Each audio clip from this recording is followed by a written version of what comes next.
So I tell this to my kids all the time. Be a desirable person. If you have traits in you that are not desirable, you need to learn really quickly how to deal with them and get them out of your heart. Okay? This goes for you as an adult. We are all kind of miserable. We all were raised by miserable people. We all developed miserable traits, every single one of us. So there's no shame. It's not like I'm better than you are. I have my own misery. You got your own misery. Maybe they're the same. Maybe they're different. Your objective in life shouldn't be to try to control or beat the misery out of other people around you that you find undesirable. Your goal and your mission in life is to beat out your own misery. You can't change anyone, and you shouldn't. You shouldn't want to, okay? That is where our flesh gets involved, and that's where our pride gets involved, and we have problems with relationships. This is why most marriages fail. I couldn't change my partner. Do you know how many books there are on focusing on all the negative traits of your spouse and your negative, toxic, emotionally abusive marriage? You know how many books there are on there on pray for your husband? 31 days of praying for your husband, okay? Which book should you read? All the traits and all the things that are telling you how to focus on all the negative aspects of your partner, or the book that says pray for them?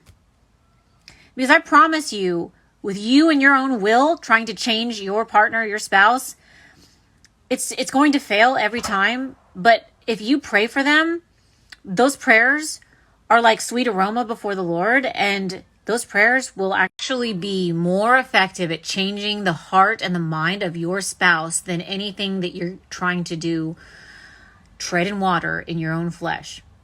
Because those prayers are righteous prayers.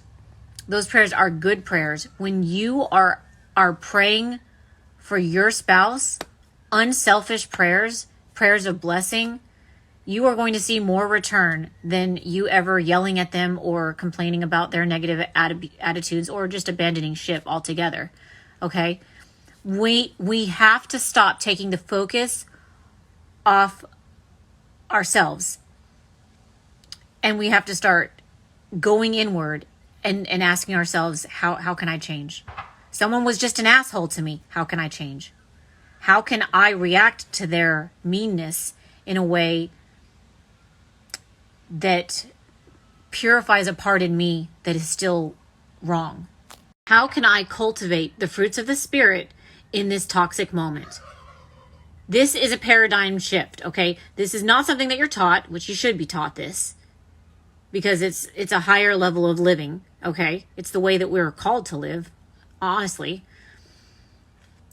But it's very hard and very anti-flesh. It's very much against what we, in our inclinations, feel inclined to just trigger and do, which is to then judge other people and tell them that they need to change, that there's something wrong with them. Maybe there is. I can guarantee you that there is. If you're in a situation where you're being treated poorly by your spouse, it's absolutely their fault. But what I want to put attention on is taking the attention away from them and seeing it more as a test, as God is testing you on how you can then deal with this person with that negative stuff. Exercise a 1 Corinthians 13 sort of love on someone who is absolutely not deserving, which we all are non-deserving, you guys, and miserable, and quite miserable. And you know what? Sad for them that somebody never taught them, or they never had the aha moment that in life to be successful means to be desirable. That you want to cultivate attitudes and attributes inside of you that are desirable traits that other people seek after, that other people want to be around your light, because when you shine, it is warm. It is an energy that they cannot escape. Okay. So sad that so many people just want to be horrible, atrocious people, and just think that for some reason things are just going to happen that are going to be swell for them. It doesn't work that way. Okay. It's input, output. You know, it's like when you breastfeed your child, you're only going to get into it what you actually give into it. You know, you have to supply and demand the thing, okay? So if you cultivate desirable traits and people want to be around you because they like your energy, they like your vibe, then you're going to be the person that people want to be with. If people were to spend less energy and less time complaining about their husband or wife, and more time asking the question, how can I be more gracious in this moment? How can I be more patient? How can I be more kind? How can I get through this moment where someone is before me and they're being awful to me? They're making my life miserable.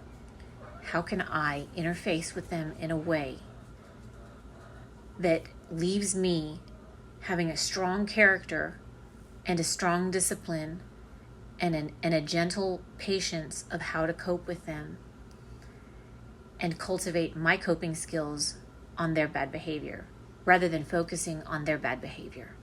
And then in those pockets of time in between those moments, lifting them up and pray for them. How much better would we be to ease all of your frustrations? And it will take a lot of self-control and self-discipline, which is something that we're innately not very good at. But I will tell you one thing that it will make you is it will make you free. It will definitely lighten the burden and lighten the load off dealing with a difficult person. If instead of focusing on how bad they made you feel and how terrible they are, instead you focused inwards and stayed in your own little circle and worked on yourself and lifted them up and pray, it just makes you so free. And it makes the taxing burden of dealing with difficult people a lot easier of a load to carry, that's for sure. It'll make you more whole, more well-rounded. And when you're whole and well-rounded, you can deal with difficult stuff a lot better. That's just the truth.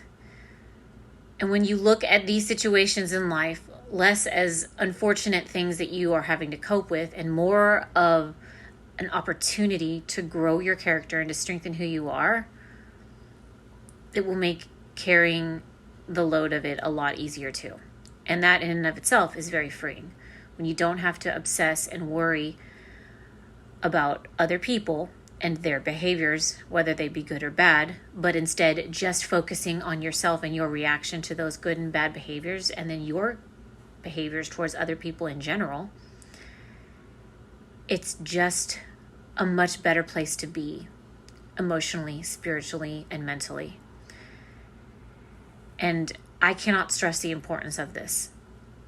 If more people did this, more relationships would stay healthy and whole, and we would feel a lot less frustration with one another as human beings.